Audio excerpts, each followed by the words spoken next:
কোনো ব্যাপারে প্রত্যাশিত ফল না পেলে আত্মহত্যার পথ বেছে নেওয়া কতটুকু যুক্তিসঙ্গত? কিন্তু আলহামদুলিল্লাহ আমার মাথায় এই চিন্তা আজ পর্যন্ত আসে নাই। ভাই, কোনো কিছু না পাইলে মনের দুঃখে অনেকে আত্মহত্যা করে, অথচ আত্মহত্যা করা কবিরা গুনাহ। ইমানদার কখনো আত্মহত্যা করতে পারে না, কারণ আত্মহত্যা মানুষ তখন করে যখন কোনো আশার আর আলো থাকে না, সকল রাস্তা থেকে নিরাশ হয়ে যায়, এবার আত্মহত্যা ছাড়া কোনো পথ খোলা নেই। ইমানদারের সকল পথ বন্ধ হয়ে গেলেও আল্লাহ রাব্বুল আলামিনের রহমতের দুয়ার খোলা থাকে কি থাকে না?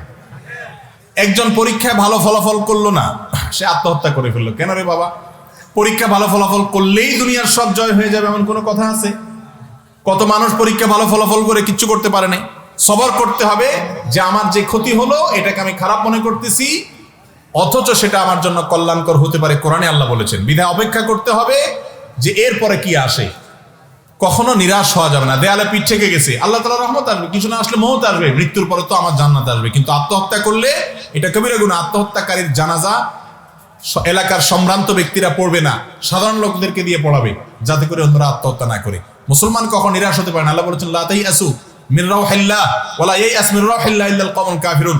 আল্লাহর রহমত থেকে কাফির ছাড়া কেউ নিরাশ হতে পারে না। লা তাকনাতু মির রাহমাতিল্লাহ। আল্লাহ বলেছেন আল্লাহর রহমত থেকে নিরাশ হইও না।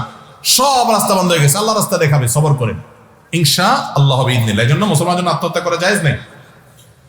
এসএসসি পরীক্ষায় বিদায় অনুষ্ঠানে র‍্যাগ ডে পালন করা কি শরীয়ত সম্মত?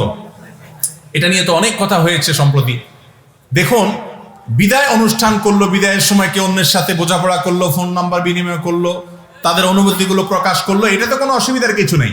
কিন্তু বিদায় অনুষ্ঠানের নামটা যখন হলো র‍্যাগ ডে, এবং সে র‍্যাগ ডের নামে যখন আমরা দেখেছি অনেক অশ্লীলতার ছড়াছড়ি, আপনার উম্মাদ সুলভ কর্মকাণ্ড, একজন মুসলমান হিসাবে যেগুলো করা জায়েজ না সেগুলো করা, অন্যের গেঞ্জিতে আজেবাজে জিনিস লেখা, একজন আরেকজনকে নানাভাবে শরীয়ত বহির্ভূত পন্থায় তথাকথিত র‍্যাগ ডে পালন করা, এটা সম্পূর্ণ হারাম। কোনো মুসলমানদের কোনো সভ্য সমাজে এটা হতে পারে না।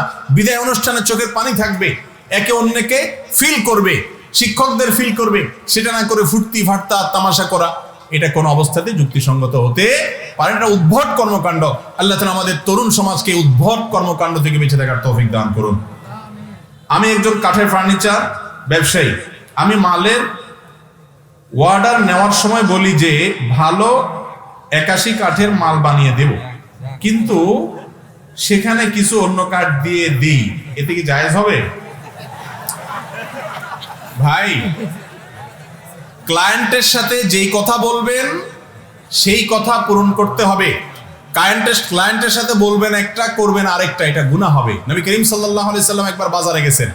বাজারে যাওয়ার পরে দেখলেন এক লোক কিছু গম বা এই জাতীয় খাবার বিক্রি করতেছে, উপর দিয়ে মাশাআল্লাহ সব জর্জরা, একেবারে সুন্দর।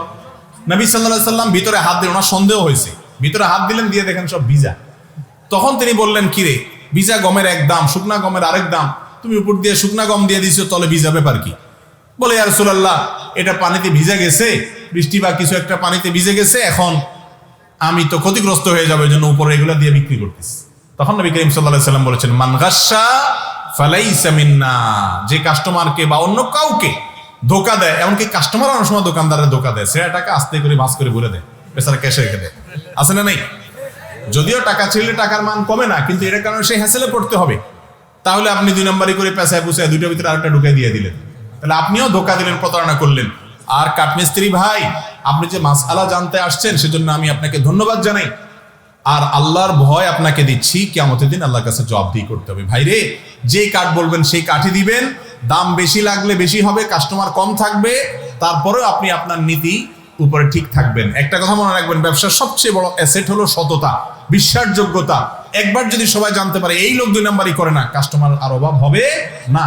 আর অভাব যদি হয়ও, তাহলেও কেউ নিজের ঈমান আমল বিক্রি করতে পারে না। আমরা আজকাল অনেকে দাড়ি টুপি রাখি, সবই ঠিক আছে, কিন্তু কাজে কারবারে দুনিয়ার 2 নাম্বারই সব করি, আছে না নাই আমাদের মধ্যে রোগ?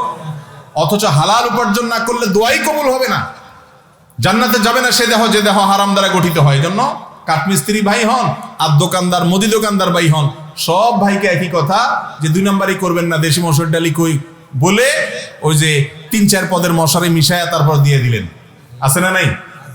ফল ব্যবসায়ী ভাই, ফলের ঠোঙ্গার তলায় 100 গ্রাম ওজনের দিয়ে দিলেন। মিষ্টি ব্যবসায়ী ভাই, মিষ্টির প্যাকেট 200 গ্রাম ওজনের ধরায় দিলেন আর দাম দিলেন পুরো 1 কেজি মিষ্টি। আছে না এই রোগ আমাদের মধ্যে? গোশত ব্যবসায়ী বা গোশতের সাথে হাড্ডি চর্বি মিলাইয়া বেটা আরের দিকে তাকাইছে, দিলেন ঢুকাইয়া। আছে না নাই? আমাদের সমাজে মুসলমান খুঁজে পাওয়া যায়। ওয়াজের ময়দানে দেখা যায় কত মুসলমান। এই মুসলমানগুলাই যখন বাজারে চলে যায় তখন আর মুসলমান খুঁজে পাওয়া যায় না। যে কাজগুলো করে এগুলো কি মুসলমানের কাজ? ভালো করে শুনে রাখবেন, হালাল উপার্জন এটা সবচেয়ে বড় ইবাদতগুলোর মধ্যে থেকে একটা। অন্যান্য ফরজ আদায়ের পর অন্যতম একটা ফরজ হলো হালাল উপার্জন করা। এটা একটা ইবাদত, গুরুত্বপূর্ণ ইবাদত।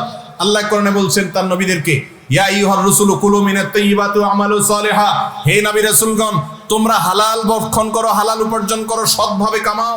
এরপরে বলেছেন নেক আমল করো। আমরা বলি আগে উপার্জন করে নেই, এরপরে বুড়া বয়সে আসলে সুবহানাল্লাহ আলহামদুলিল্লাহ তাসবিহ নিয়ে বসে যাবো, নেক আমল করবো, আল্লাহ খুশি হয়ে যাবে। টাকা দিলে বাঘের মাথাও পাওয়া যায়, আল্লাহকেও খুশি করা যায়। এটা কি সঠিক ধারণা? ভুল ধারণা? আল্লাহ তাআলা আমাদেরকে হারাম ছাড়ার তৌফিক না। হারাম ছাড়তে ভাই হিম্মত লাগে, হিম্মত লাগে, সৎসাহস লাগে। আমি হারামে যাব না, যা হয় হবে। এটা হলো আসল মুসলমান। তাহলে মাহফিলে এসে যে মুসলমান সাজতেছি, বাজারে গিয়ে, দোকানে গিয়ে, কর্মক্ষেত্রে গিয়ে, অফিসে গিয়েও মুসলমান সাজবো ইনশাআল্লাহ। আমাদের সমাজে নতুন একটা ব্যবসা চালু হয়েছে। 1 লক্ষ টাকায় 30,000 টাকা 1 বছর লাভ দিতে হবে। এটা সুদ হবে কিনা? জি, সুদ হবে। 1 লক্ষ টাকায় অতিরিক্ত 1 লক্ষ টাকা লোন নিছেন, 1 বছর পরে অতিরিক্ত 30,000 টাকা দিতে হবে। এটা সরাসরি সুদ। আর সুদ এমন একটা অপরাধ, যে অপরাধ সম্পর্কে নবী করিম সাল্লাল্লাহু আলাইহি সাল্লাম স্পষ্ট জানিয়েছেন যে ব্যক্তি সুদের কারবার করে এ যেন আল্লাহর বিরুদ্ধে যুদ্ধের জন্য প্রস্তুতি গ্রহণ করে। ও দুনিয়ার সুদখোরেরা, সামান্য লোভের আশা যারা সুদের কারবারের সাথে জড়িত হন, একটা হাদিসে আসছে কিয়ামতের ময়দানে আল্লাহ তাআলা সুদখোরকে ডেকে বলবেন, ও সুদখোর আসো, তোমার অস্ত্র নিয়ে রেডি হও। কোরআনে যে ঘোষণা দেওয়া ছিল যুদ্ধে, সে যুদ্ধ তুমি কি দিয়া করবা? আসো, প্রস্তুত হও। কি যুদ্ধ করবে আল্লাহর সাথে? মনে রাখবেন, অন্য কোন হারামের ব্যাপারে কোরআন এত শক্ত ভাষা ব্যবহার করে নাই। ফাযানু বিহারবিন মিনাল্লাহি ওয়া রাসূলি, আল্লাহ এবং তার রাসূলের বিরুদ্ধে যুদ্ধের জন্য প্রস্তুত হও, কিয়ামতে তোমাকে যুদ্ধ করতে হবে। নবী করিম সাল্লাল্লাহু আলাইহি সাল্লাম বলেছেন, এই সুদের 70টা খারাপ দিক আছে, এর মধ্যে সবচেয়ে সাধারণ খারাপ দিকটা হলো নিজের মায়ের সাথে জিনা করার চাইতে ডেঞ্জারাস অপরাধ। আপনি চিন্তা করতে পারেন, সুদের অপরাধ এমন অপরাধ, এই অপরাধের শাস্তি কেমন হবে? আল্লাহ তাআলা তার নবীকে মেরাজে নিয়ে তার বাস্তব উদাহরণ দেখিয়েছেন। সুদখোর, তাকে এমন একটা জাহান্নামে নিক্ষেপ করা হবে, সেখানে সে হাবুডুবু খেতে থাকবে এবং পাথর নিক্ষেপ করা হবে তার মুখের উপরে, রক্তের নদীতে সে এরকম হাবুডুবু খেতে থাকবে। সুদখোরের জন্য এত ডেঞ্জারাস, এত ভয়াবহ সতর্কবার্তা কোরআন হাদিসে আসছে। শুকরের গোশত খেলে তার জন্য এত ভয়াবহ বার্তা আসে নাই। 1 কেজি না, 1 মণ শুকরের গোশত খেয়ে ফেলেছেন, সে যতটা অপরাধ করেছে, সুদখোর যে সে তার চাইতে অনেক বড় অপরাধ করেছে। অথচ এটা ছাড়া আমাদের জীবনে এখন চলে না। গোটা পৃথিবী এই সিস্টেমের উপরে দাঁড়িয়ে আছে, সুদ ছাড়া কিছুই চলে না, সুদের লেনদেন ছাড়া কিছুই করা যায় না। ভাইরা আমার, একটা হাদিসে আসছে, নবী করিম সাল্লাল্লাহু আলাইহি সাল্লাম থেকে বর্ণিত হয়েছে, হাদিসের সনদ দিয়ে মুহাদ্দিসরা কেউ আপত্তি তুলেছেন। সেই হাদিসটি হলো যে কিয়ামতের আগে এমন একটা সময় আসবে, সবাই সুদের কারবারের সাথে জড়িয়ে যাবে, কেউ ইচ্ছাকৃত কেউ অনিচ্ছাকৃত, সিস্টেমটা এরকম হয়ে যাবে। তো আগে থেকে সেই পরিস্থিতি সৃষ্টি করার জন্য তারা দায়ী থাকবে যারা সুদের কারবারের সাথে জড়িত। এই জন্য 1,30,000 অতিরিক্ত দিয়া আপনি লোন নিচ্ছেন, কারবার করে বড় হয়ে যাবেন, আপনার এই সম্পদে বরকত কখনো হবে